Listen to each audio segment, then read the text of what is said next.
fuertes alcemos nuestro canto con viva emoción, y del mundo a la paz ostentemos nuestro invicto glorioso pendón.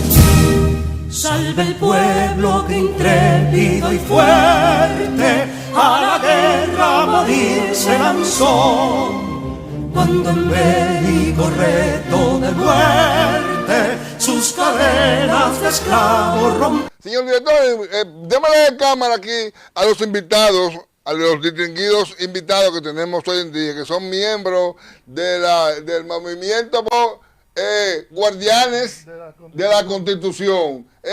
También son de los sobrevivientes constitucionalistas de la gesta de abril de 1965. Vamos a darle la bienvenida a Félix Pérez Valdés, comandante del Comando Luperón, teniente de navío retirado. También está el distinguido amigo, el comandante Arturo Lora, de los Hombres Ranas, teniente de corbeta retirado de la Armada de la República Dominicana. Félix Porte, ¿cuál fue su papel en la guerra, en la gesta heroica de 1965? Bueno, primero, y del Moro, déjame darle las gracias por la invitación. Bueno, mi participación, yo era un sargento de la Marina en ese entonces. ¿Qué edad usted tenía? Tenía más o menos como 27, 26, 28 años. Sí. Sí.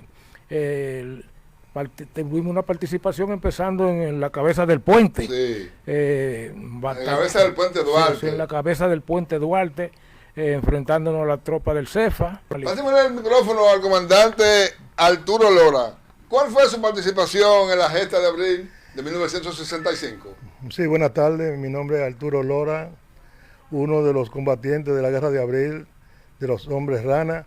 Bueno, mi participación fue una participación que tuvimos los Hombres Rana, donde nos dedicamos a armar al pueblo para que el pueblo verdaderamente tuviera lo que se necesitaba, que era su lucha por su libertad. Sí. Este es un pueblo que todavía, lamentablemente, tenemos que educarlo, porque todavía aquí no se está manejando ese concepto de la Constitución como un respeto, enseñarse en las escuelas, como un respeto a los derechos de cada uno. Yo estamos de acuerdo con que la lucha continúa y que el país necesita la lucha contra la corrupción. Correctamente. Yo soy el capitán de navío Adriano Piladín Pujol, retirado. Abril fue el tercer, o sea, estipulado así, el tercer evento más importante, épico, de la República Dominicana después de la independencia y la restauración. Abril tuvo dos motivaciones principales, que fue reponer de nuevo al presidente Juan Bosch, que había sido derrotado en septiembre de 1963, y de poner de nuevo en acción la Constitución del 29 de abril del mismo año. Realmente miles de personas, de militares y civiles, fueron por acción de la psicología de las masas, pero yo fui por convicción propia. Realmente hice muchísimas cosas, estuve en muchísimas partes, pero los detalles no sería bueno, no tenemos tiempo de decirlos, así que tenemos nuestro vocero principal, que me gustaría que continuara con la contesta y los argumentos. Nosotros le agregamos que el comandante Piladín concluyó la guerra siendo el comandante del Comando San Carlos, y que tuvo una participación muy destacada en la batalla del Matún. Mis compañeros con los que ando hoy son 3 compañeros de guerra, 3 compañeros que sobrevivieron, podemos decir milagrosamente, en ese interés de darle a la patria su vida si fuera necesaria para que tuviéramos una democracia como hoy. Señor director, póngame el video que yo le envié ahí. Eso fue una ofrenda floral que se realizó en el altar de la patria. Coménteme un poco ese video que estamos viendo ahí, Fortunato, dándole la bienvenida. Bien, soy del Moro.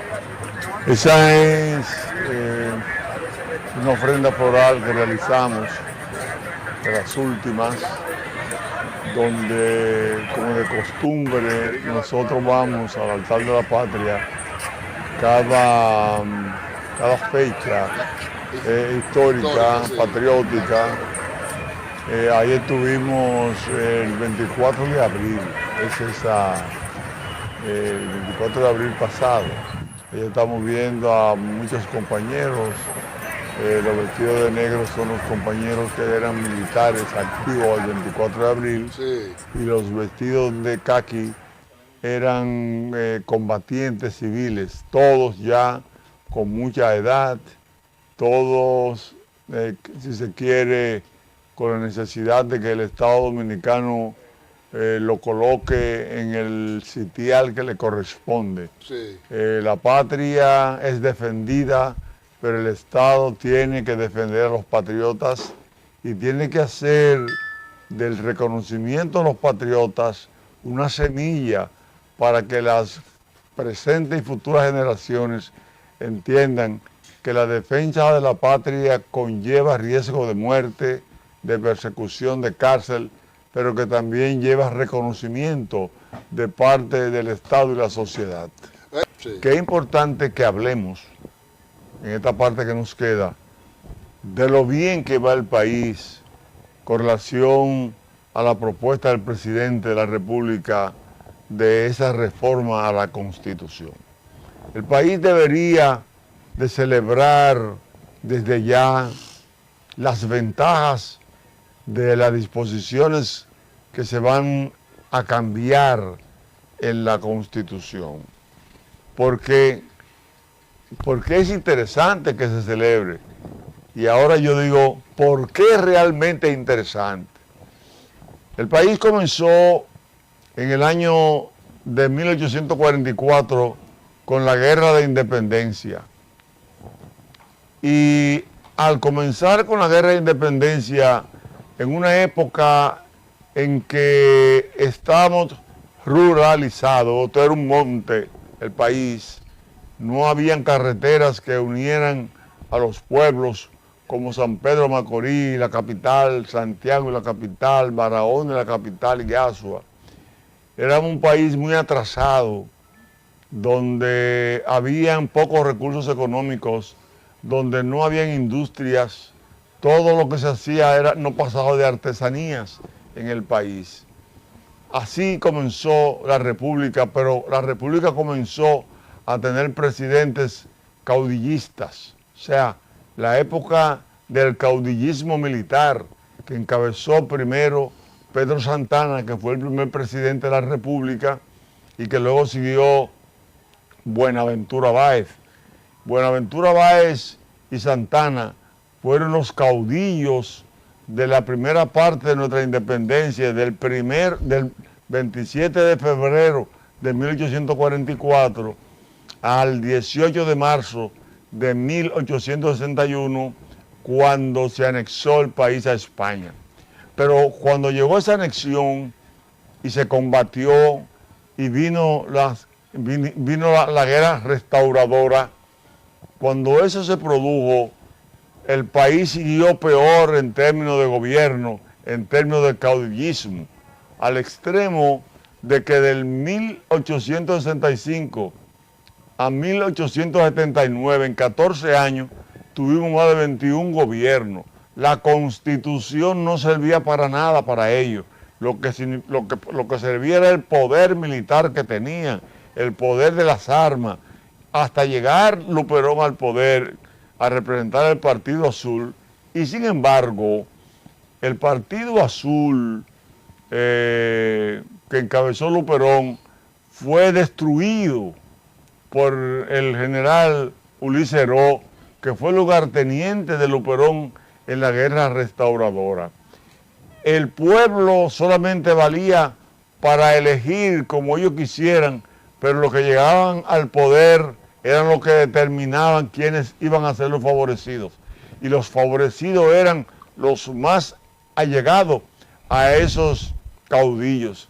Cuando entró el siglo XX, después que mataron a Ulises Heró, el 26 de julio de 1899, siguieron los caudillos militares en el poder desde el momento que Juan Isidro Jiménez es presidente y es derrocado por Horacio Vázquez, y luego Horacio Vázquez es derrocado por Alejandro Bossi Gil, y Alejandro Bossi Gil es derrocado por Morales Languasco, y Morales Languasco es sustituido por Moncáceres. Eso es en 5 años de los primeros del siglo XX. Y luego de ahí matan a Moncáceres y siguen otros presidentes, como el caso de Eladio Victoria, luego el arzobispo Noé, luego vino Borda Valdés, otro general, luego vino Ramón Báez, hijo de Buenaventura Báez, que era médico, y ese propició las elecciones en el cual Juan Isidro Jiménez, que había sido derrocado por allá por el 1902, volvió a ser presidente en el 1915. Luego le impusieron una condición muy fuerte a los norteamericanos que habían hecho la Convención Dominica Americana del 1907 para pagar la deuda externa que tenía el país con los europeos y los americanos, atendiendo a la doctrina de Monroe, que era América para los americanos. Ellos contribuyeron a pagar la deuda con los europeos, pero era para ellos dominar económica y políticamente al país, que una vez fue de los grupos españoles, de los franceses. Ellos se aposentaron y vinieron a una invasión en el 1916, y ahí se frenó un poco el caudillismo militar. Duraron 8 años y vino las elecciones. Primero un candidato provisional, como fue Vicente Burgos, que duró 2 años, es sustituido por Horacio Vázquez en el 1924 por 4 años, pero el grupo de Horacio Vázquez cometió el error de hablar de prolongación, diciendo que Horacio Vázquez había sido elegido conforme a la Constitución de Moncáceres de 1906, que daba 6 años al poder la presidente. Y eso provocó una ruptura interna del partido de Horacio Vázquez, hasta que Trujillo y Estrella Ureña dieron un golpe de Estado el 23 de febrero de 1930. Ahí surge un caudillo otra vez, militar, que fue Trujillo por 31 años, ejecutado el 30 de mayo de 1961, es asesinado o ajusticiado Trujillo, y ahí comienzan a trabajarse las condiciones para gobiernos civiles, hasta que el profesor Juan Bosch ganó el 20 de diciembre de 1962. Gana el profesor Juan Bosch, pero es derrocado el 25 de septiembre, que es lo que da el trate con que surjan nuevos caudillos civiles. Y esos caudillos civiles fueron derrocados por la revolución, pero cuando se pone un gobierno provisional después del de Camaño, que es el gobierno de García Godoy, separa en el país otro caudillo civil, que fue Joaquín Balaguer, 12 años, que se interrumpió luego con la llegada al poder de Antonio Guzmán y Salvador Jorge Blanco, 1978 y 1982. Pero luego vuelve Balaguer, el caudillo, y gana 3 elecciones, cada uno por fraude, pero ganó. La última hubo que dividirlo en 2 años, y en el 96, como consecuencia de esa división, es que llega el PLD. El PLD llega entonces y se monta en el poder y pare 2 caudillos de la pequeña burguesía, que fue Leonel Fernández y a Danilo Medina. Surge entonces una lucha contra la corrupción que esos gobiernos implantaron en el país, en el cual nosotros, estos que estamos aquí, participamos de manera permanente desde el 65 hasta la fecha, para denunciar, para alentar al pueblo a que el pueblo luche contra la corrupción. Y ahí hay que ganar el PRM, cuando a Marcha Verde, después de nosotros tener 11 años en esa lucha, obedeciendo a la declaración de Camaño, de que la revolución había sido por la corrupción que había, nosotros seguimos y lo hicimos valer. Estamos trabajando por la revolución de abril desde 1965. Pero ¿qué pasa?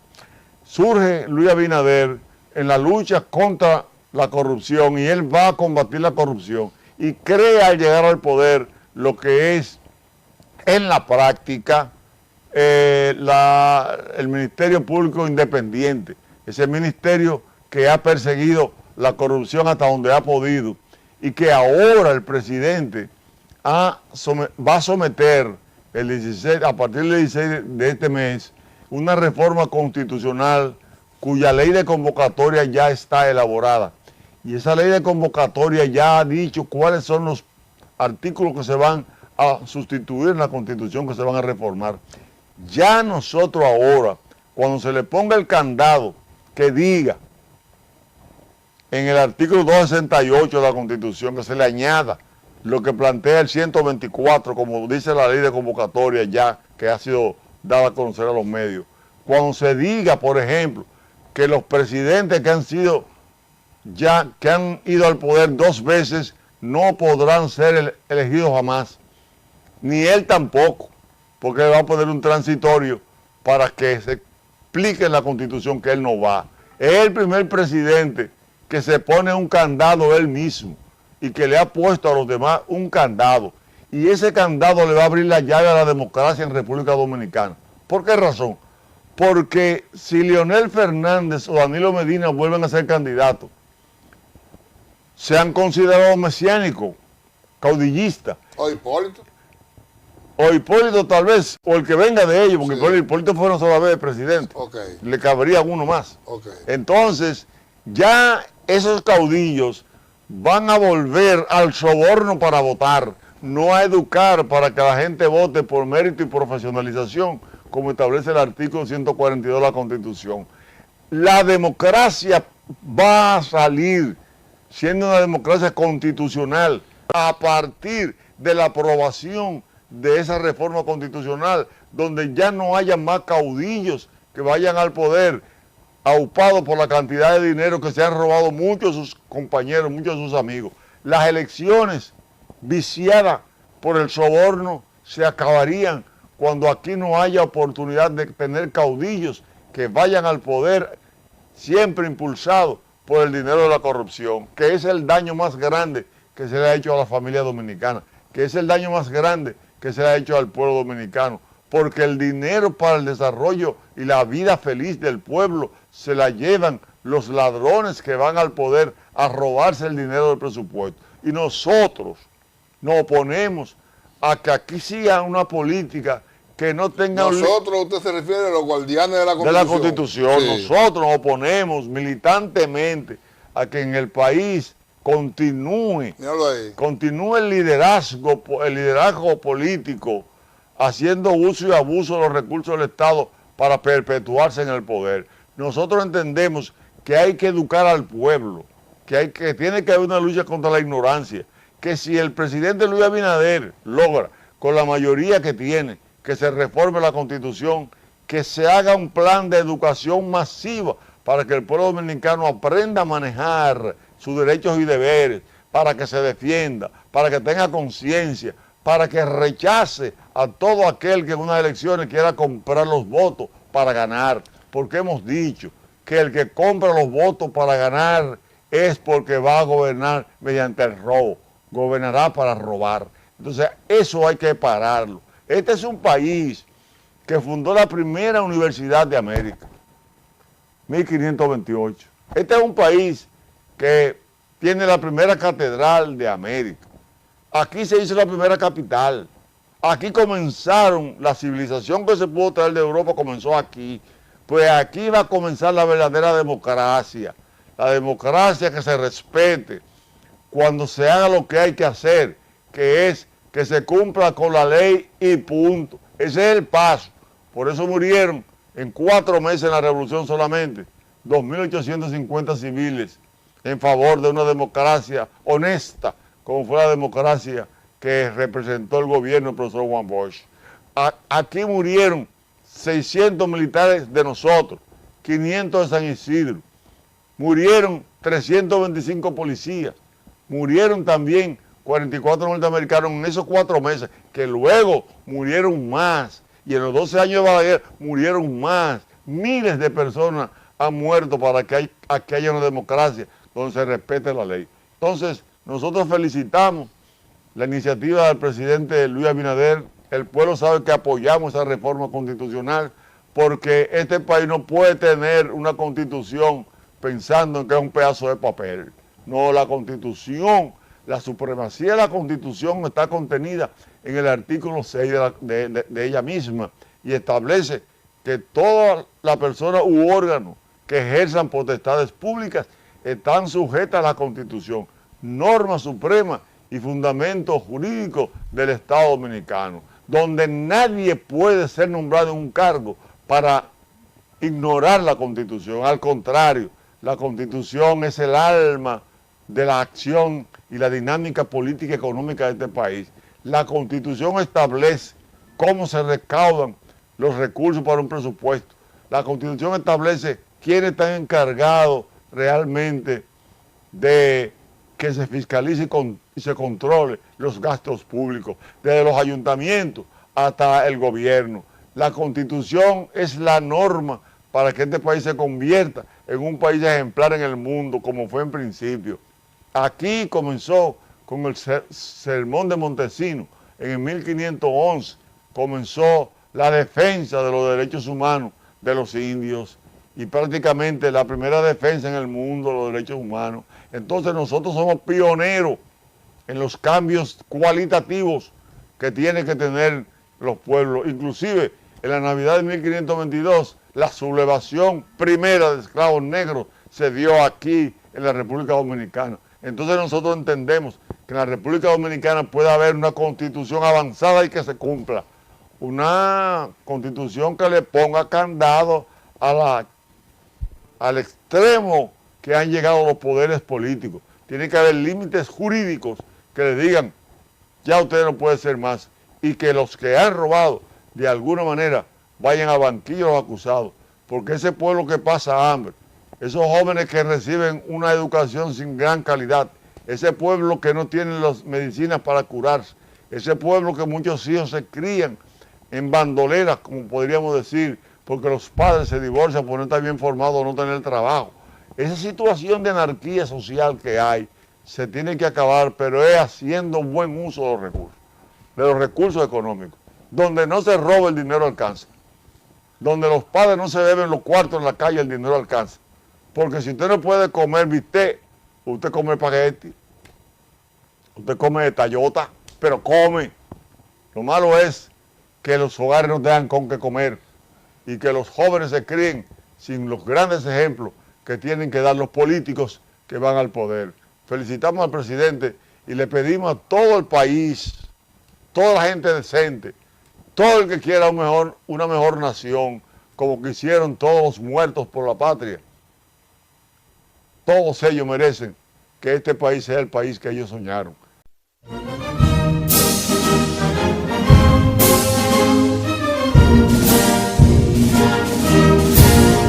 Quisqueyanos valientes alcemos nuestro canto con viva emoción, y del mundo a la paz ostentemos nuestro invicto glorioso pendón.